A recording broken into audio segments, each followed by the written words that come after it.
When you stick to the I'm not telling my business, when you stick to the I gotta be strong, you put everything that you're experiencing in the back of your head or in the back of your thoughts. They don't get addressed, and you walking around thinking everything is good, and then one moment you get triggered and you're spiraling out of control again. It actually was a part of a program where God just really seeded this ministry in me. Let me tell y'all something. I done found me a keeper. I want to be honest in that. So, what's up, sis? Back again. What it do? I hope that you are well in the moment that you are listening to this podcast or watching this video on YouTube. Whatever floats your boat, doesn't make me no difference as long as you receive well. Okay, yeah, I'm a little ghetto, but anyway, so today we're going to talk about something really, people like to open up the videos and say this is going to be real controversial. I almost said that, but this is not going to be controversial at all. But it is a heavy topic. It is an important topic that we are going to talk about, and it is about vulnerability. I want to express to you the truth about being vulnerable, and I also want us to go through and dispel the lies about what it is to be vulnerable, and then we'll talk about why we need to be vulnerable. I'm going to give you 3 points about why you need to be someone who is vulnerable. When you look at the definition of being vulnerable, it basically says not being exposed or being susceptible to danger around you. Think about the city of Jeremiah, where not Jeremiah. Jerusalem. It had no walls around it. A city without walls has no protection, right? So Nehemiah, he went in and built those walls. He saw the need that the city had no protection, and so he went in and built that wall, him and his friends. But in that building of the wall process, you would hear about them creating different gates and different access points for people to come in and come out, and goods to be transported in and goods to be transported out. Those are their spots of vulnerability, the entry and exit points, because just people can be flowing in and out of there. And at those gates, they do have guards and security that are checking, just like on the border of our country. There are army men, there are the National Guard or whoever is there checking people in and out to see who's coming in and out. That is our point of vulnerability. And so I want us to talk about those entry ways that we have in our lives to make sure that they're healthy. Because some of you don't have any entry point for anybody or anything in your life. You just have a wall. Like you are just a fortified city of brick wall, nothing else, not letting anyone in and anyone out, suffocating the people that you do got, and not letting other people come in. So we're gonna dispel the lies about vulnerability and just get acclimated with the truth about it. And my hope is after you listen to this is that you get a new perspective on vulnerability. And if you do have that wall up that doesn't have any access points, that you begin to tear down some of that brick and let some people and things in to come in and help nurture you and to help push you into purpose. Here we live on purpose. Come on, women alike, we connect with one another. We grow together.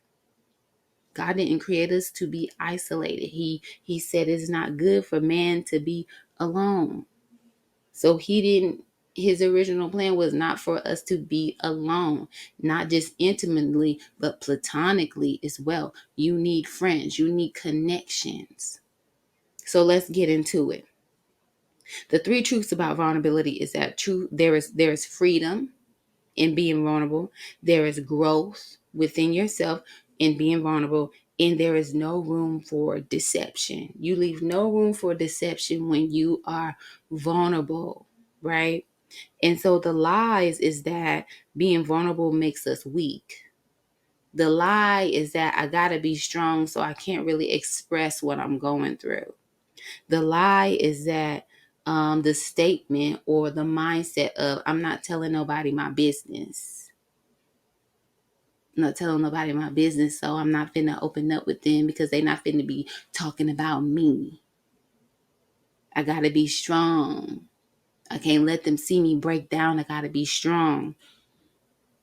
That makes me weak. If they hear that I struggle with this, that makes me weak.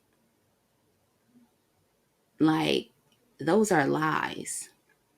And so, in order to break free from that, or to dispel those lies, you got to know the truth that there is freedom in vulnerability. Because you don't have to hold anything back. That weight that you're carrying is released. Right? You don't have, when you're vulnerable, you don't have to carry anything. You don't carry no secrets, carry no burdens, because you'll freely go and speak to the pastor if you need to talk to him. You'll freely go and speak to your best friend if you need to release or vent something. You will freely go in and express to whoever what it is that you need. But when you're attached to those lies, you likely are holding everything in. And when you attain that freedom and vulnerability, you begin to see growth in yourself. Because then it's like, okay, I can trust this person. I can tell this person that and still be productive in my day and still get things done, because I'm not allowing what I'm going through to cloud my mind. I'm expressing it. I'm letting it out. And I'm not talking about lashing out, having unproductive venting sessions where you're just talking junk the whole time. Don't call my phone with that. But we can have productive venting sessions where you let it out, and then whoever you're speaking to, you're receptive to the advice that they get back, and you actually implement it, or you're encouraged by it, and you are better the next day or the next moment that happens. When you're vulnerable, there is no room for deception, because you choosing to address the pain. You're choosing to address the dysfunction. You're choosing to address the displeasure.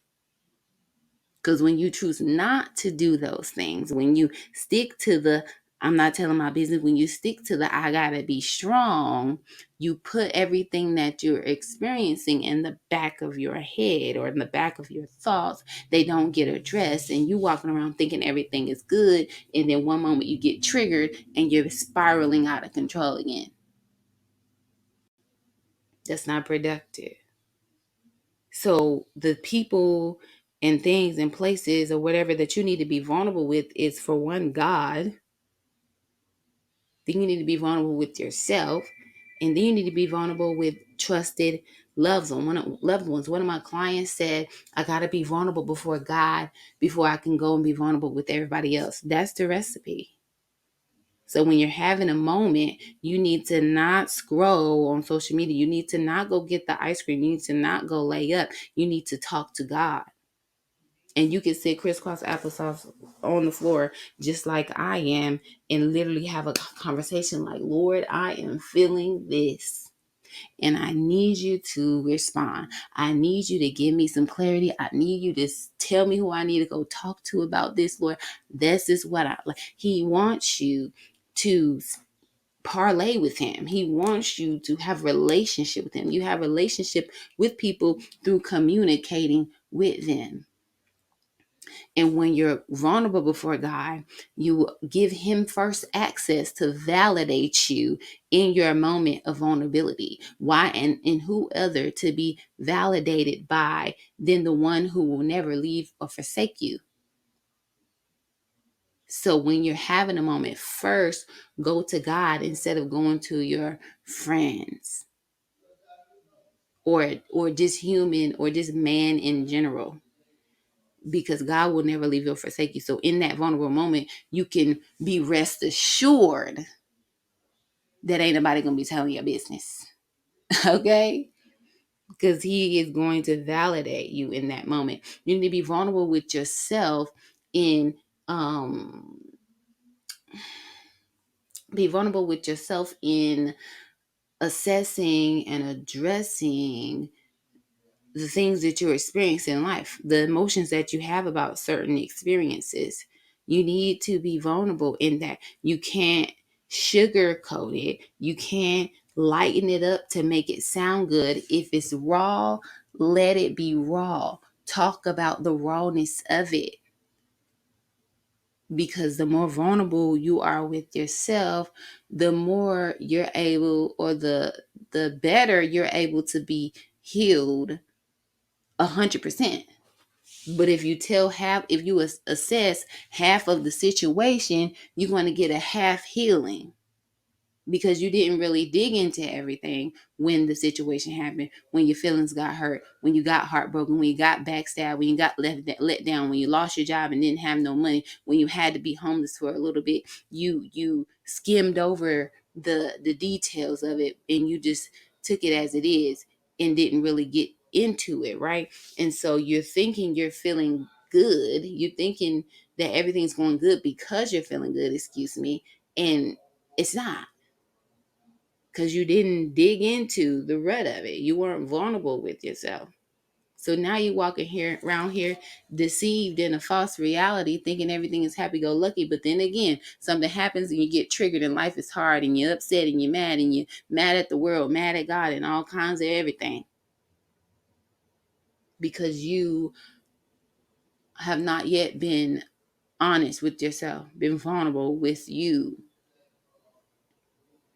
Be vulnerable with yourself. And then lastly, you need to be vulnerable with trusted ones,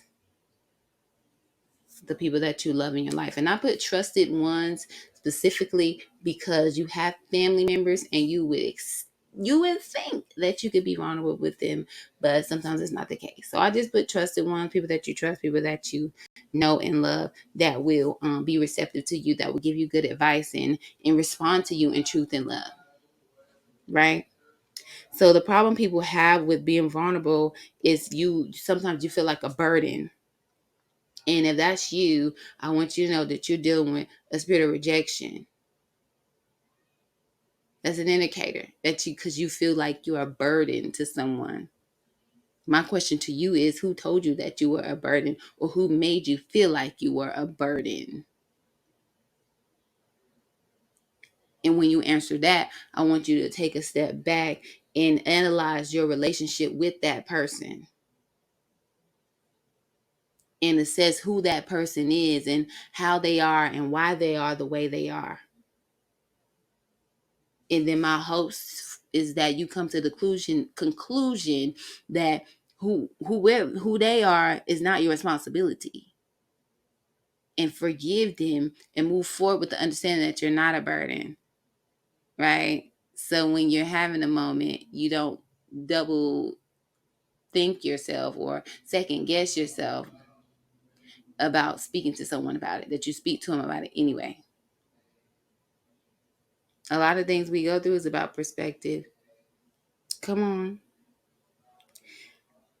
People also have problems with being vulnerable because of insecurity and self-doubt. And if self-doubt is your struggle, insecurity is your struggle, I'm going to encourage you to enroll in the Mastering Self-Doubt course on my website, thepurposeplace.com. And take that course so you can get some understanding, so you can get some tools to apply to your life to master self-doubt, so that you grow in confidence. Grow in confidence, and you will grow in confidence in that classroom. So our 3 points is that vulnerable people are less likely to be offended.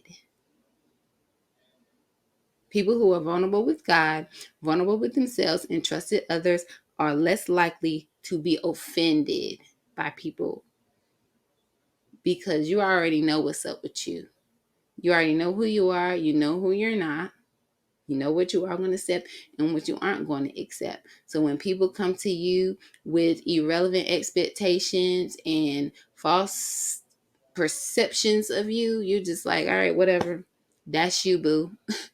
That's you. I'm not finna, just because you think that you not finna grind my gears. You're not finna get my panties in a bunch. Period. Period. Right? People who are vulnerable are less likely to take up offense. When you are vulnerable with you, When you are vulnerable with you, you are more likely to be honest about the reality of your life. When you put vulnerability into practice of your life, you are less likely to sugarcoat things.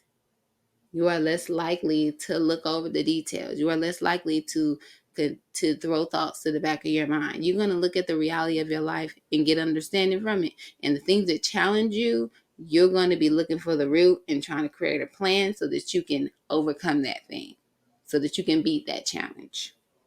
And then when you are vulnerable, you uncover areas that need some TLC. One thing that really stuck to me from our 3-day challenge was one of the ladies said, let your inner critic lead you to the root. Day 1 of our challenge was confront your inner critic. And we were talking about how the inner critic has us believing lies about ourselves. And this inner critic comes from internalized experiences from our past. And so those of you who feel like a burden, where did that come from? Those of you who feel worthless, where did that come from? It came from internalized experiences from your past. And so we were talking about how when you confront your inner critic, I was teaching that you have to confront the cause. Like you got to figure out, okay, where did this critic go? What is the message this critic is telling me, and where did it come from? And it don't always feel good. I know you heard me say this a million times. It doesn't feel good to dig into the depths of the messages that the inner critic is telling you, that you're unworthy, that you're a burden, that you ain't good enough, that you ugly, that you ain't never gonna be nothing, so you might as well stay where you are.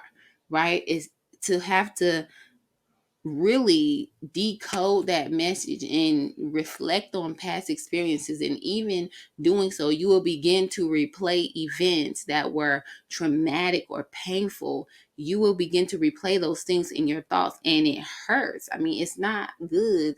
It doesn't feel good to revisit painful situations in your life, but it's necessary. So what she said was, we need to let our inner critic lead us to the root. Because when we can identify the root, we can restructure, redirect, maneuver, whatever. Sometimes when you figure out the root, you can be like, oh, they said that because when they grew up, they didn't have nobody affirm them. When they grew up, they didn't have nobody showing love and affection to them. So they didn't even know how to show love and affection to me. So, all right, that was their business. I forgive them. Now I can move on because I understand why these people were doing that or are like that. Now, when my inner critic is speaking to me, what I'm going to tell them is that I am worthy because I am. What I'm going to tell them is that I'm not my parents. I'm NaQuandra. Now I'm going to tell them they ain't got nothing to do with me. They are not my responsibility. So I'm going to focus on me, right? You got to turn your inner critic to your inner coach, but I'm not going to go too in depth with that. I'm going to be quiet, leave it at that, because if you want to get into that challenge, spend 3 days cultivating a healthy mindset, you can go to thepurposeplace.com as well and enroll in the anchored 3-day challenge and go about it at your own pace. But it was really impactful. But today I want to empower you to be a woman who is vulnerable, not exposed to danger, but you have those access points in your life that are constantly open and closing, that you're not constantly on guard, looking for danger, looking for who's going to come in and hurt you, tensed up, anxious, worried, but you have healthy boundaries at those access points. You got guards at that access point who are doing their job and allowing the traffic to come in and out, in and out. And boundaries can be a topic for another day when it comes to being vulnerable, because that is key, to have boundaries as well, because not everybody need to be up and all and everything, but you do need to have people that you can be vulnerable with. We said God, yourself, and trusted ones. Okay? I know I'm making sense to you. Go and be blessed.